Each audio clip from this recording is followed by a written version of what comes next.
For the latest in rideshare and gig economy news, visit uberliftdrivers.com. That's uberliftdrivers.com.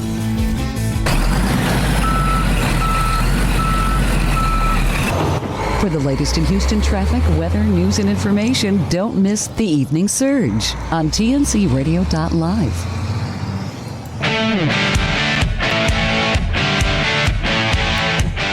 Welcome in TNC Radio.live. This is Taillights.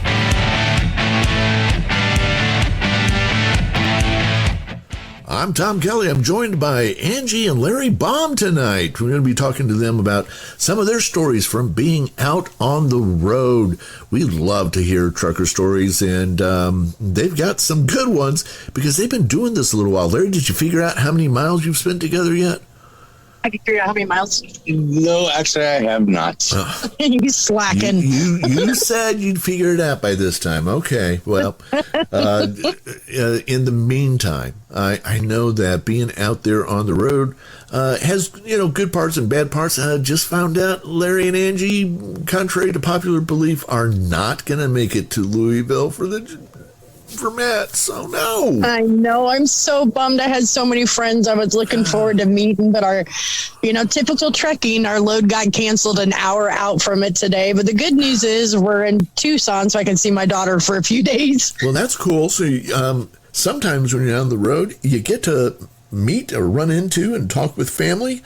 You got. I think something happened in the past as far as parents are concerned while out on the road. Yeah, so that was pretty funny. My parents had actually just started the RV life, and they decided that they were going to go in Arizona. And my mom and dad had always wanted to see me behind the wheel of a truck. And when we'd worked for FedEx Ground, they'd really never seen me drive a truck. And my mom kept saying, one of these days while we're out in our RV, I'm going to see you out on the road. I'm like, Mom, we travel all across the United States. There's no way we're going to see each other. So one day we were coming up the 10 in Arizona, and I forgot that they were in Arizona too. And this van pulls up next to us with this woman like half hanging out the window. And she's like honking like crazy and waving at me. I'm like, who is this crazy woman? I look over and it's my mom. Wow, just like that. How cool is that? I know. Luckily, we were like 7 miles from a rest area. So we pulled over on the shoulder, and I'm like, just follow me. We'll go to the rest area. We'll stop and we'll talk. So we pulled up, and it was like the coolest thing ever because it was the first time my parents had ever seen me behind the wheel, and I was actually driving. So my dad, I pulled up, and you could just see he was like so proud of me. He had tears in his eyes. He's like, wow. He's like, I never thought I'd get a chance to see you and driving a truck. And so he got to come in and see the whole truck, and it was pretty cool. That is funny. And you had no idea. I mean, how did they even spot that it was you? The funny thing is, for the 2 years prior to that, and I'm not joking when I say this, my mom would look at every single FedEx Ground truck just to see if Larry or I were driving it, because she just knew. She knew one day she would see us. And then a month after that, they were in New Mexico. And Dad calls me. He's like, so by chance you aren't in New Mexico, are you? I'm like, well, yeah, I am. I'm on the 40. So that time they had friends with them, and I didn't get a stop, but we passed each other on the 40, and they were hanging out the window honking at me. So it was pretty funny.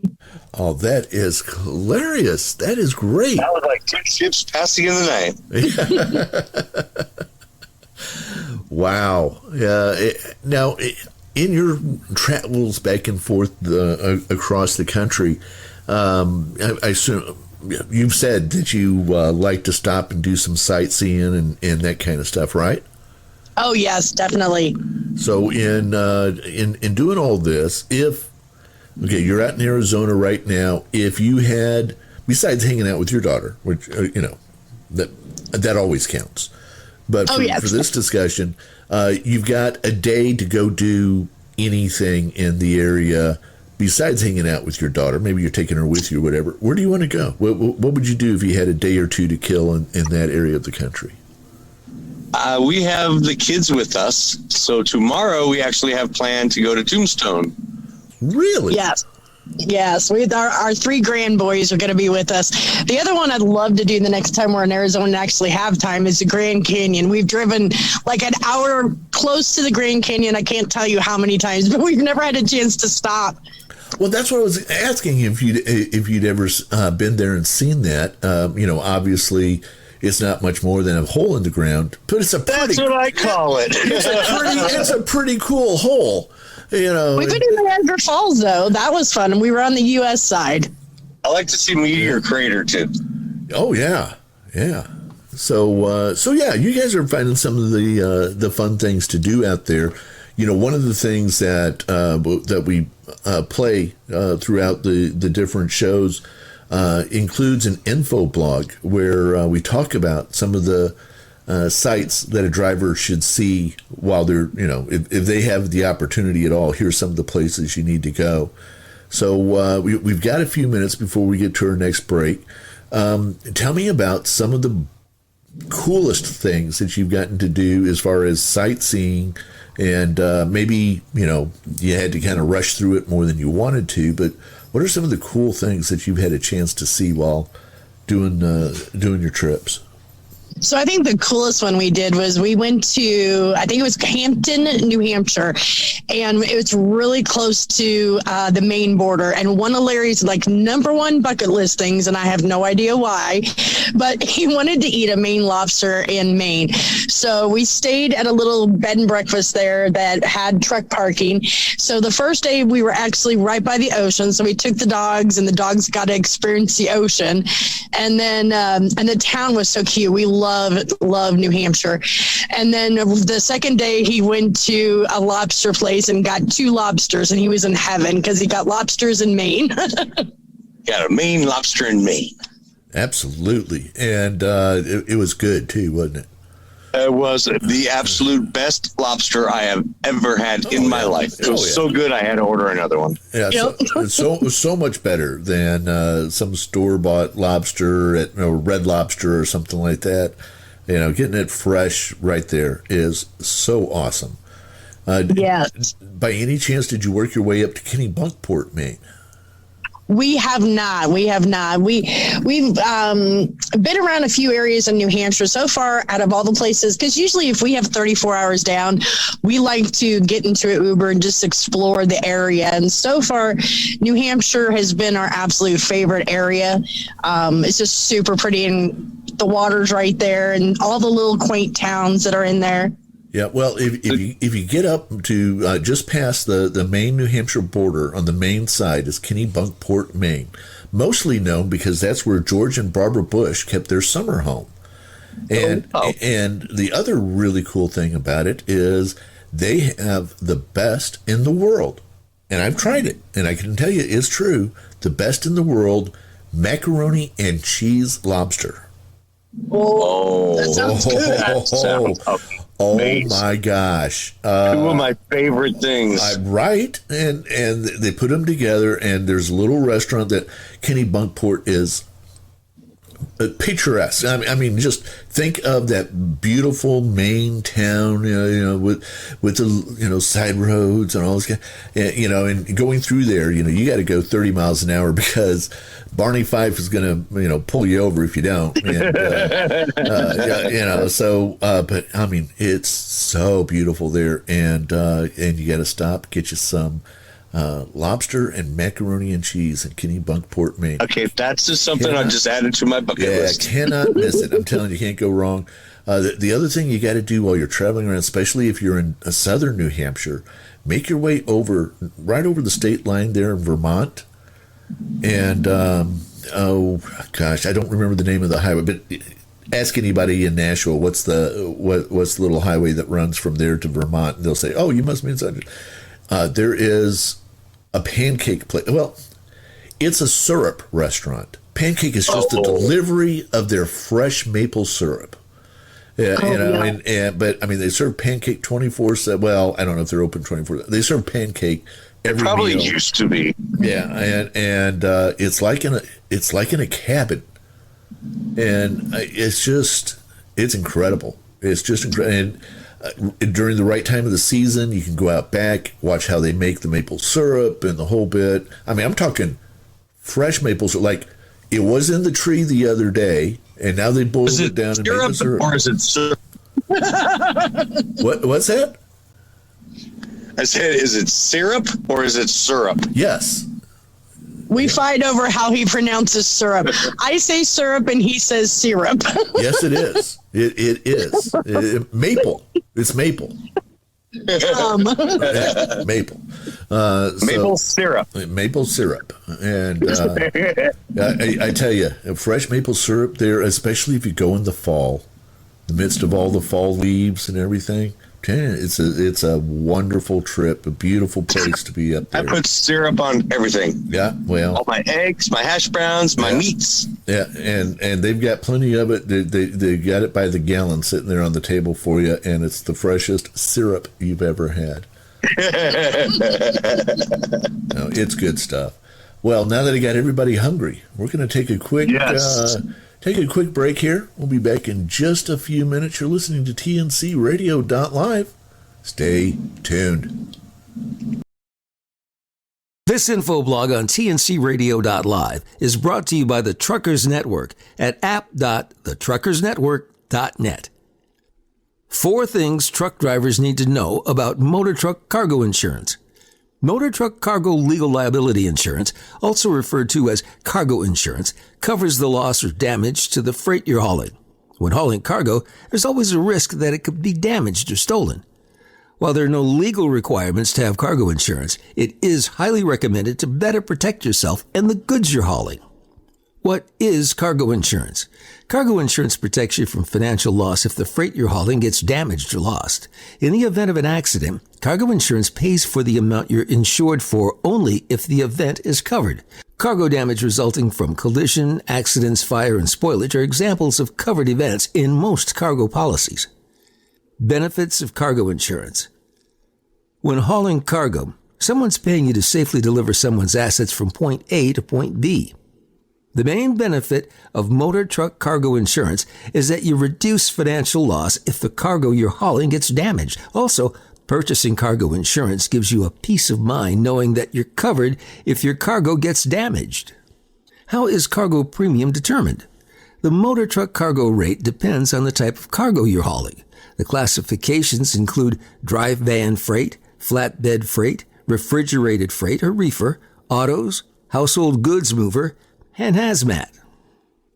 As there are many different cargo classifications for a motor carrier, discuss with your agent the type of freight you intend on hauling. Insurance carriers generally classify motor carriers with the highest commodities hauled. So even if you only intend to haul autos 5% of the time and 95% of the time flatbed freight, your premium will be based on an auto hauler. This is why it's so important to talk with your agent about everything you'll be hauling. This ensures that the policy is written the correct way and excludes nothing that you intend to haul. Nobody wants to be stuck with a cargo claim commodity that's not covered under their policy.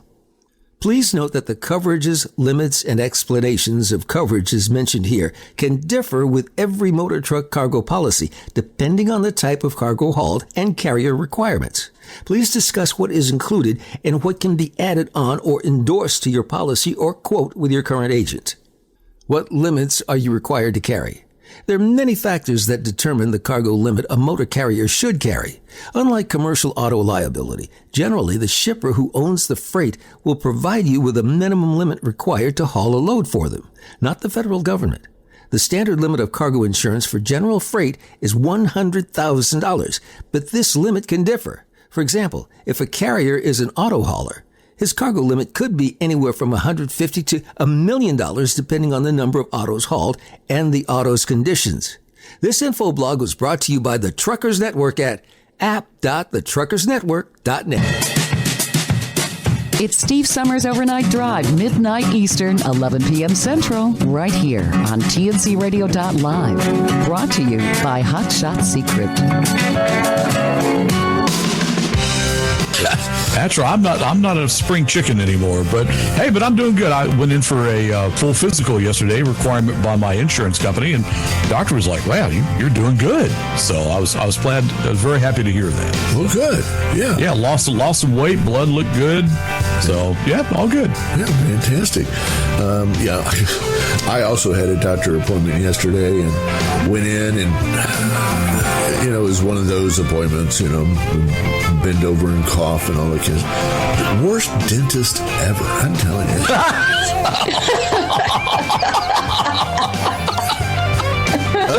Jamie, how are we looking out there on traffic? I think you had some updates for us while we were on break this week. For the latest in traffic, weather, and information, catch the Morning Grind weekdays on tncradio.live.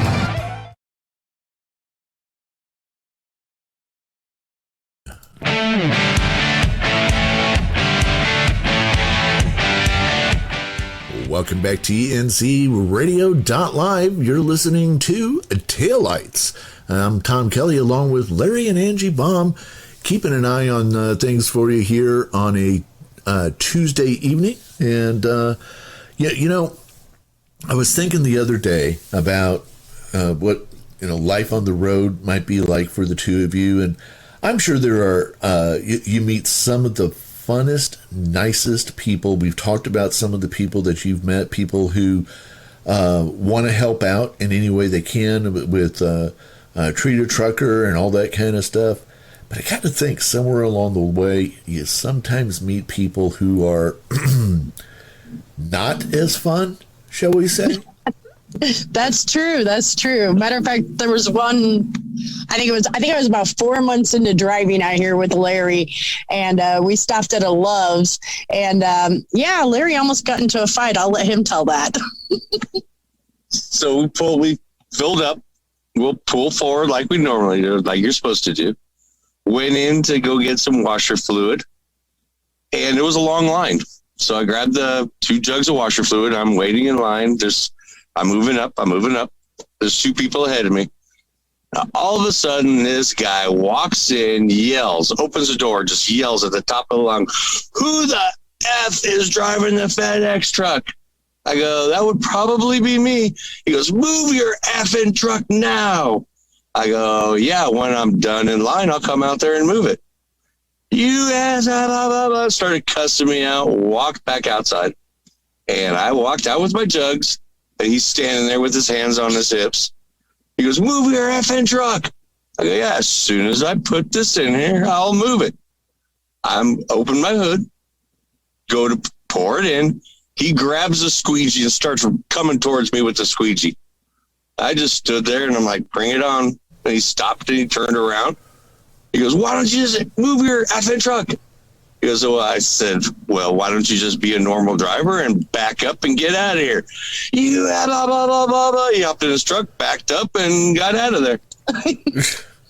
But if he would have walked in and been nice and asked me politely, I would have moved the truck out of his way and then put the washer fluid in somewhere else. Right. Yeah. Sometimes, people, they take that posture. And I think you did the right thing. You weren't challenging him in the sense of, okay, let's throw down, and you started cussing back at him and all that kind of stuff. But I'm guessing, Larry, that he kind of picked up that you weren't joking either. No, he knew I wasn't joking. Yeah. And, and in your head, it's funny how those moments it happens so fast. And yet it's kind of in slow motion, right? Yeah, it was. It's like I saw him coming towards me with the squeegee. And in my mind, I'm like laughing. What is a squeegee going to do? Yes. And he hit me in the face and he cleaned my face. He'll never clean my mind, though.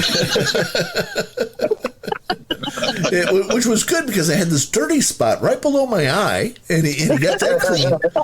And then he got a couple of black eyes. I had a lash in my eye. It's been there for days. It's gone. Yeah, so really appreciated that. And then thank you so much, sir. he got to sit on the squeegee all the way home. Makes for a fun ride. Oh my goodness. So on a day-to-day basis, do you run into, not literally, but do you encounter drivers who you're moving too slow, you're moving too fast, whatever, they got, something negative or to maybe give you sign language along the way or let you know? Matter of fact, there was a lady behind us as I was backing into this spot, and she was waiting patiently to back into the spot next to us. She got halfway in and started to pull forward. The guy that was behind her was a little impatient, pulled right in front of her, and then he backed into a couple spots over. So as he was backing up, I accidentally landed on my horn, and he freaked out. He slammed on his brakes, and he's looking around. But she was an older trucker too, and she was just trying to straighten out her trailer, and he had absolutely no patience. All she would have needed was one more pull up, and she would have been in straight. But no, he couldn't wait. Good grief! And so, but finish that. So, what did he do? Did he realize it was you who had honked? No, because as he was looking in his passenger mirror, I honked. So he didn't have a clue. So he thinks she did it. Probably. No, I'm thinking he was thinking that the person that he was backing up next to probably honked like, oh my God, am I going to hit him? Because he jumped. He did jump. This could be your new thing. to see if if you could, what do they call it? Insurrection. Get fights going. You just sit there in your own parking place, minding your own business, and just kind of watch. And anytime somebody's backing up, just give it a good honk or two, and let them jump out. Who's honking at me? What's the matter? I would be the fuel to that flame.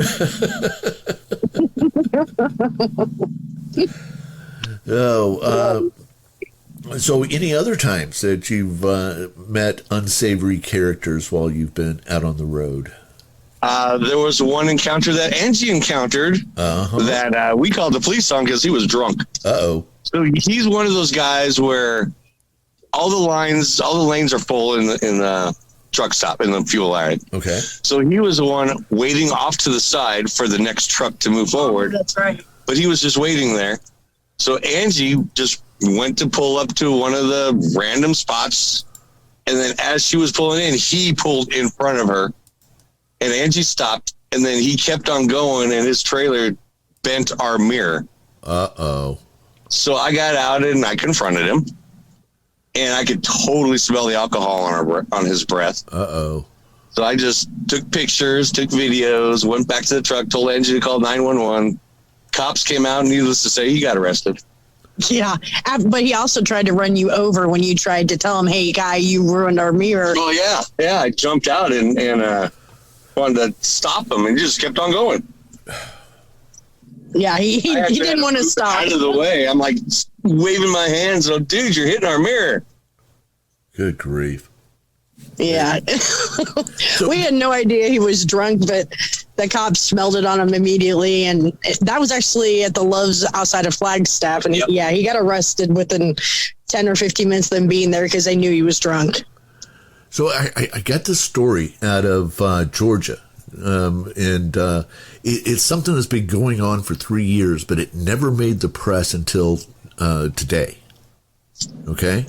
So there's this group of deputies in southern Georgia and in a place called Twiggs County, Georgia. Have you heard about these guys? No,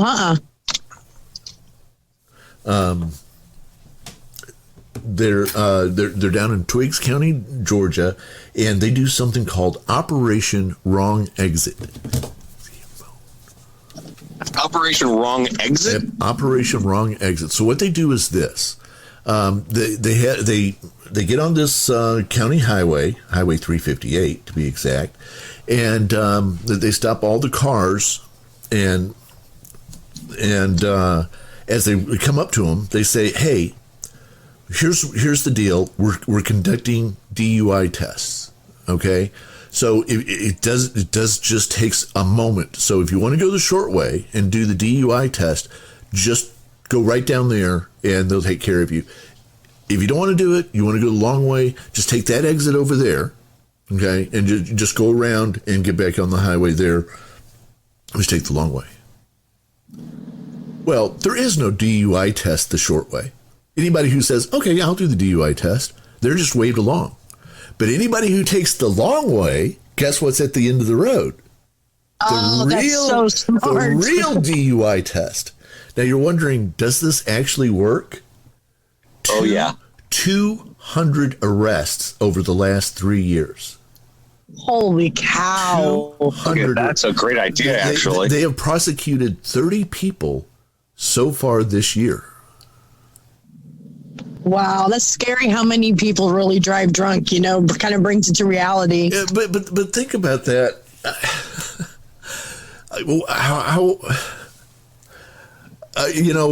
How naive do you have to be? Oh, yeah, no, if you don't want to do the DUI test, well, just go that way. It's just a couple of miles out of your way. But if you do want to do But the DUI the people test, that turn around are mostly impaired, so their judgment. So anybody who goes the long way, they're going to talk to them. That's so funny. That's really smart. The sheriff there said this. He said, there's only 4 reasons we'll end up arresting you. Okay. And only these 4 reasons. He said, number 1, if you're driving impaired. Number 2, if you have a warrant. Number 3, if you have a suspended license. And number 4, if you're carrying drugs. Oh, yeah. Those are the only reasons that you'll be arrested. So, I guess driving naked, no problem. Oh, that's good, because I would have been arrested a million times. All right. We'll be back in just a few minutes right here on TNCRadio.live. Stay tuned.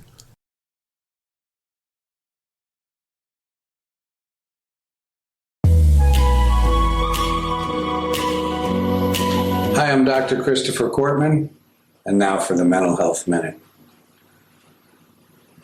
So I'm working with a woman, and she tells me that every Sunday she calls home to hear a litany of criticisms and complaints from her mother about the way she's living her life. And she says, most Sundays I hang up in tears. And I said to her, you're never going to stop calling your mother on Sundays, are you? And she says, no, I really need to do that. I said, okay. What if we try something a little different this time, I said. She said, okay, what would that be? I said, why don't we make a list of 10 things that you think your mother is likely to say. And when she says any of them, check it off. Instead of getting upset or hurt or challenging it, just check off. Let's see how you do. She said, well, that's interesting. The next week she came back into session, and before I could even sit down, she said, I got 8 out of 10. I got 8 out of 10. She was so excited. I said, what are you talking about? She said, what that list you gave me to do. I wrote down 10 things that my mother might say, and I got 8 of them right. I'm so excited. So excited. A week ago, tears. She said, now I understand, and I can even predict what my mother's likely to say. So here's the point. People stay in character. Mom's going to be mom. Jerry's going to be Jerry. Jennifer's going to be Jennifer. They're probably going to stay as they are throughout the entire movie of your life. When we start to understand and expect what people are going to do, we're less inclined to be upset by their behavior. Be sure to listen to Building Strong Minds with Dr. Chris, Mondays at 7 p.m. Eastern, 6 p.m. Central, right here on TNCRadio.live. Don't miss Marcia Campbell, North America's trucking sweetheart, Thursdays at 6 p.m. on TNCRadio.live. do you know about trains? Whether you're an expert or just want to learn something about the world of the railroad, join Bill and Jim Wednesdays at 7 p.m. Eastern, 6 p.m. Central on TNCRadio.live. Welcome back, TNC Radio.live. This is Taillights. Tom Kelly here with Angie and Larry Baum. And we're having a good time tonight talking about some of the stories that they've had driving together over the years. I know you've gotten to travel all sorts of different places. Some of those places, I think that would be absolutely fantastic to drive truck there. Other places, I don't care what they would pay me or how long I'd been driving. There's places I would never want to take a truck. For instance, New York City. You ever driven a truck in New York City? Yeah. Brooklyn, Flatbush. Yeah, that's an area I do not want to go back to. Those streets are so small and people just park everywhere. They just stop their car right there in the middle of the street. Oh my gosh. It's crazy. So I'm not sure. We were coming from New Jersey to New York, I think. Was it Long Island? Yeah, I think it was Long Island, and then we were heading towards downtown New York. Yeah, I was trying to get out of there. So I'm taking this highway. We're live at this point. I'm driving. Angie's doing all the comments. And somehow, some way, I missed my exit. Like, oh crap. So I'm going to just get off at the next exit. Well, that was a mistake. Those streets are so tight. I had to make 3 left-hand turns to get back to where I was going. And every one of those 3 turns, I had to get halfway around my turn, back up, and then finish my turn. Finally got back on the highway. Got to where I thought I knew where I was going. Got down on the main street in Brooklyn.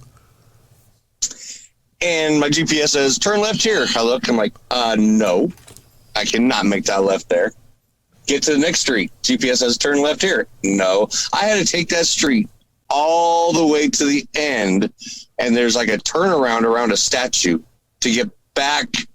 And I had to pass my street, my turns all the way back down to the highway and go a whole different route. So we were live. And as I'm doing this, everybody is calling me Wrong Way Larry. Hey, Wrong Way Larry. Oh, Wrong Way Larry. So Angie makes hoodies and T-shirts and cups and stuff. So she got me a hoodie that says, people call me Wrong Way Larry. And I wear that all the time. And people are like, why do they call you Wrong Way Larry? And I tell the story. I got lost in Brooklyn. And the funniest part was when we got to this one section, it was surrounded like restaurants and grocery stores on both sides. And there was a guy who decided that he was a door dasher, and he just decided that he was going to park his car in the middle of the road while he went inside to get the food order. And so we're sitting there blocking an intersection because there's a car in the middle of the way. Everybody's honking at us in both directions and we can't go anywhere. So Larry's sitting here blaring on the horn until the guy finally decided to come out and move his car. And he waves to me, hi, like nothing's wrong. Like, this is normal. We do this all the time. Oh my gosh. So I take it so now every time we're live streaming and he makes a wrong turn or goes the wrong way, everybody's like, uh-oh, wrong way Larry struck again. I kind of do that a lot. Like, I'm driving and me and Andrew just talking, and then I look, I'm like, that was my exit. Yep. Well, you know what they say, 2 wrongs don't make a right, but 3 lefts do. Yeah. You finished it. That's funny. We have a friend. So we were talking to her. We were on conference call. There was like 5 of us all talking. She passed her exit, pulled over by the on-ramp, and backed down the on-ramp. And all of us are going, no, don't do that. Don't do that. Just go to the next exit. She said, no, I can make it. And she started backing down the on-ramp, and she got a ticket. Oh, yeah, no. in California. Oh, no. Like, just go to the next exit. Oh, my gosh. She doesn't drive anymore. No, she doesn't. Not everybody's cut out for it. No, she was the sweetest girl ever, but she made mistakes like that way too often. And it was usually when we were on the phone with her, it'd be like, don't do that, don't do that. But she didn't like to listen. And in California, you're not allowed to park on like the shoulders or anywhere. You got to be on the dirt. So she's like, well, I can't park on the street. I'm like, okay, so where'd you park? I parked on the sidewalk. Oh, no.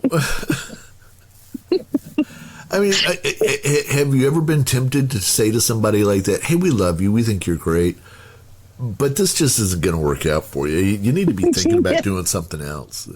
Yes, when she lost her job, it's like we secretly were like breathing a sigh of relief. We're like, oh my goodness, thank you. Oh, she also made it to the Mexican border. Oh yeah. Was she supposed to be at the Mexican border?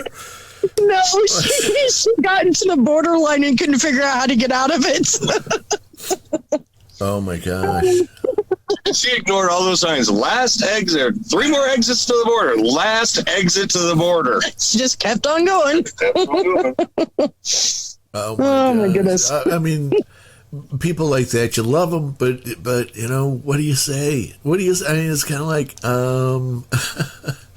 Yes. you know, you're a great person, and we like hanging out with you. But maybe the driving thing, maybe that's not for you. Oh yes, we all told her that. It was so funny because there was a group of us because she was rather new. I think she only been driving for 3 years, so she'd call us whenever she had problems. Which, no problem. Larry and I are always willing to help. But she was one of those people that, you know, more experienced drivers were telling her what to do, and she was just hell bent to do the opposite. Oh my gosh!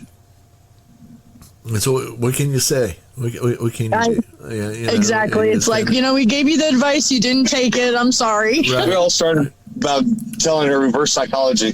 Yeah, we're like, maybe we should start telling her the opposite and she'll do the right thing. Well, you know, the other thing too is as you're talking to somebody like that, you start saying things like, well, if you weren't driving a truck, what would you like to be doing? And then pretty much whatever they say, you know, you would be great at that. You would exactly. Be so, that is exactly what you ought to do. What's keeping you from it? You know. Do me a favor, repeat after me. Welcome to Walmart. That's exactly what she's doing now. Is it? She's a Walmart greeter. Well, you know, for some people, that's exactly. You know, sometimes I think that would be a great job. Yeah, and for her, it probably is because she loves talking to people. So I was like, that's a great job. Yeah, and if you love talking to people, it's got a lot less stress than driving. Absolutely. And pretty much you can't kill anybody. So and you don't usually get arrested. That's true. You know, That's true. A lot of pluses to it. And just think of all the characters she can see at Walmart. That's right. You don't get to see as much of the world, but you do get to see the people coming in there at 2:00 in the morning in the pajamas or less. You know, it's, there's an entire website dedicated now to the people of Walmart. Yes, seen it. So funny. Who watched that for hours? I mean, it's like watching a train wreck. Yes. Some people go to the car races just to see the crash. Some people go to Walmart just to look at the other people. I mean, because some of it is just a wreck. Yes, it is. Yeah, that would be me at a race. I'm always looking for that right-hand turn. Yeah, and that's generally considered a bad idea, especially in NASCAR. You know, yeah. All right, tell you what, we're going to take another break. We're going to be back here in just a few minutes. You're listening to TNC Radio.live. This is Taillights. I'm Tom Kelly along with Larry and Angie Baum. We'll be back in just a few minutes. Stay right there. Front Lane introduces Impulse, the world's first collision alert system for the driver behind you when you have to brake hard. Impulse uses ultra-bright pulsing red LEDs to alert drivers behind you who might not be giving their full attention to the road. Using amazing accelerometer technology and a battery that will last for years, Impulse installs in minutes, fits nearly any vehicle, and never requires additional wiring. Drivers react 50% faster, helping to protect you and your passengers. Learn more by visiting www.frontlane.com/impulse. That's www.frontlane.com/impulse. Approved by all 50 states. Impulse by Frontlane. This info blog on tncradio.live is brought to you by the Truckers Network at app.thetruckersnetwork.net. 6 things to consider before starting your career in trucking. Truck drivers are often referred to as the backbone of America. They haul roughly 70% of America's freight. Nearly every good consumed in the United States has been shipped by a truck. Right now, the demand for truck drivers is higher than ever. The growing truck driver shortage in America is a topic of concern and has been for the past 4 years. The United States is in dire need of people to start driving trucks. Are you considering becoming a truck driver, but not quite sure if it's the career path for you? Here are 6 things potential truck drivers need to know before starting their career in the trucking industry. Know your why. Why do I want to become a truck driver? Is one of the first questions you should ask yourself before starting your career in trucking. Knowing and understanding your why is important so that you make sure that trucking is something you'll enjoy. Nothing is more draining than working in a career field that you're not passionate about and excited about. Truck drivers are already more likely to struggle with mental health problems because of the trucking lifestyle. So to avoid dreading your trucking career, ask yourself, why do I want to be a truck driver? Long work hours. It's obvious that truck drivers spend a majority of their workday in the driver's seat, but many new drivers don't realize how hard it can be sitting for long periods. Drivers spend hours upon hours sitting down. This can result in leg, back, and neck pain. If you're the type of person who cannot handle sitting down for several hours at a time, then truck driving is not for you. Another thing to consider is how long a typical workday is for a truck driver. Drivers are legally allowed to work 14 hours a day, but are limited to 11 hours of driving time. They must take a mandatory 30-minute break by the 8th hour of duty. Following the long workday, drivers must have 10 hours of off-duty time. In a work week, drivers cannot exceed more than 60 hours of work or 70 hours over 8 days. Failure to follow these HOS rules can result in being shut down, fines, and lower carrier safety ratings. A new lifestyle. There's not a career quite like trucking. It's nothing like your typical 9-to-5 Monday through Friday job. It's long hours, days, and most times weeks away from home. Truck drivers often experience loneliness, depression, and anxiety. If you're someone who's used to working with many people, then truck driving will be a shock. Drivers will go days or weeks without seeing their loved ones, and it can really take a toll on truckers, especially those who are new. Adjusting to this lifestyle can be challenging at first, but once you do, you can live a rewarding life as a truck driver. Getting seat time. The more experience you have as a truck driver, the better. With more experience, you'll land better truck driving jobs and better pay. According to the Bureau of Labor Statistics, truck drivers earn an average of over $40,000 a year. Yet, many trucking companies advertise higher rates of pay for experienced drivers. Over time, you can negotiate a higher rate per mile. Your relationships will suffer. It doesn't matter if you're on the road or at home. Make time for family. Make it a priority to talk to someone in your family once a day. It can be tough for truckers, especially long-haul truck drivers, to maintain relationships with their families due to the trucking lifestyle. Keeping in contact with your loved ones will help life on the road be less lonely. Lack of sleep. Getting the recommended amount of sleep each night is a rare thing for truckers. Although sleep may be difficult for truckers because of the uncomfortable way of living, it's essential to their well-being and safety. Make it a priority to get good sleep and make a sleep schedule. Set an alarm for a certain time and turn off all electronics and get your much-needed sleep. Not getting enough sleep makes life on the road miserable. Although there may seem like many downsides, truck driving can be a very rewarding and exciting career. As a truck driver, you have freedom on the open road and the chance to see America's most beautiful places. For information on trucking, be sure to check out the Truckers Network at app.thetruckersnetwork.net. Hi, this is Bill Waldrop. Want to learn more about trains? Join us Wednesdays at 7 p.m. Eastern, 6 p.m. Central for The Train Station. It's right here on tncradio.live. tncradio.live, your commercial driver navigation station.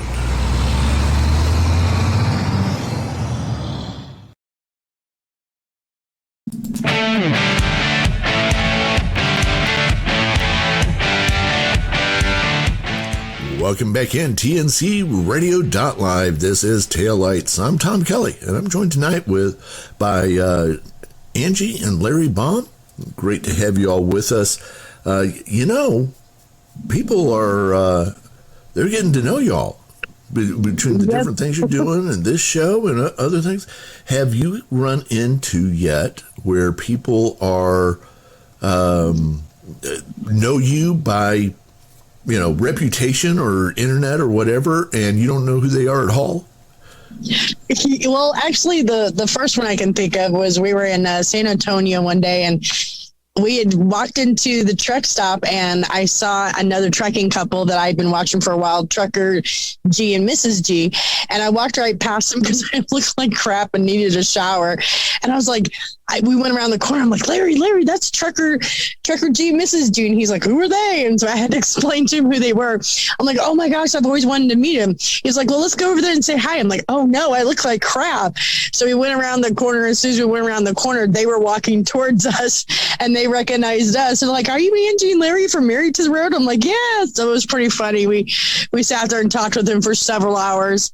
And then the next one, which I thought was funny, was on one of our runs. I'll let Larry tell that one. Yeah, we had one of those runs where two trucks drive together. They got there first, so they were loaded, and they were off to the side waiting on us. I backed to the door, and as I was getting loaded, I went over to talk to them about our route. And as I was walking, we made eye contact through the mirrors. The lady was driving, and she saw me. I saw her. We made eye contact. Door flies open. She jumps out of her truck, runs over to me, and she goes, are you Larry from Married to the Road? I'm like, yeah, I am. She goes, where's Angie? I go, she's in the truck. She ran over to Angie and started talking to her, and that was pretty funny. That was like the first time that we were recognized by anybody else. That, like, Trucker G is huge. They're big time famous. So we were awestruck on meeting them, but then now we got recognized. That was pretty good. That was pretty cool. That was a good feeling. So you do this Married to the Road stuff. Tell people how they can track you. What is that? That website? Tell us more about that. Yeah, so you guys can follow us on Facebook. It's Married to the Road. We do a lot of live streaming on there, so people actually get a chance to see our truck, see our dog, see our life over the road. And then we also have the Treater Trucker program, where actually last week we just gifted our 1,001th truck driver. Finally broke 1,000. Yeah, so we gift truck drivers with $10 gift cards to either Walmart, Subway, or Denny's. It's our way of just giving back to the trucking community and saying thank you for being out there. And then our last one is Trucker Safety Info, and that one I mainly do traffic, accident, and construction information for anybody out there, truckers and RVers on the road. And weather. Oh, weather, yeah. Weather's a big one. Yeah, so quite often when we're doing our live reports at 8 a.m. to 10 a.m. on Central Time, and then again at 4 o'clock to 6 o'clock Central Time, we often refer to your website and say, oh, hey, this just came in, and give people updated information, because obviously when they're driving, reading a Facebook page can be difficult. Yes, yes, it can. So I have to wake Angie up at least an hour and a half before it's her shift, so she can spend that hour and a half doing weather and traffic and all that. Yep. And and some days, it's funny, isn't it, Angie, how some days it's like, there's really nothing going on. I mean, I don't know what to say. I know, I love those days. Other days, it's like, Oh my gosh. Yes, the last couple of days with all the severe weather has just been crazy. Crazy. And, it's, but there are days where we've got, a blizzard in North Dakota and major nor'easter up in the northeast going on. And then at the same time, there's storms in St. Louis and, tornadoes in Alabama, all going on the same day. And then 3 days later, nothing in the entire United States. And it's like, okay, what are we going to talk about today, guys? Because heat wave. it's not a lot going on out there. And some days too, the same thing with traffic. And it doesn't necessarily map with weather, does it? When you have a bunch of accidents someplace, and then they don't. You can always count on construction somewhere. Isn't that the truth? Yeah. When it becomes orange cone season, it gets to be a bit of a mess out there for sure. Absolutely. Well, we've only got a couple of minutes left, but before we head out, Angie, I want to know from you, what's the place that you keep hoping, beyond hope, that you're going to be sent to on the truck route so that you can go see whatever? I would say probably Key West. I've been to several spots in Florida. We actually have a daughter that lives in Florida. And we've made it as far as Miami, but I think I've always wanted to go to Key West, just deliver down there and then maybe take a 34 and just explore. Key West would probably be my place. What's yours? Vegas. But we've been there. He wants to go back. Because the Raiders are there. Yeah.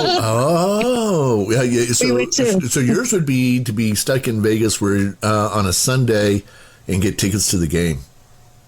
My all-time dream is to follow them one season and just go from city to city to city and watch all 17 games now. Wow. Well, that's a thing. Yep. Yeah, that would be awesome. Hey, I really appreciate y'all being with us tonight. Again, Larry and Angie Baum, you can track them on Facebook, Married to the Road. That's the number 2, right? Yep, right. That's correct. And, follow them there. And from there, you can find all the other ones, too. Married to the Road. Remember that one. That's the easy one to remember. Coming up next tonight on TNCRadio.live, you got Women Road Warriors, where Shelley and Kathy interview the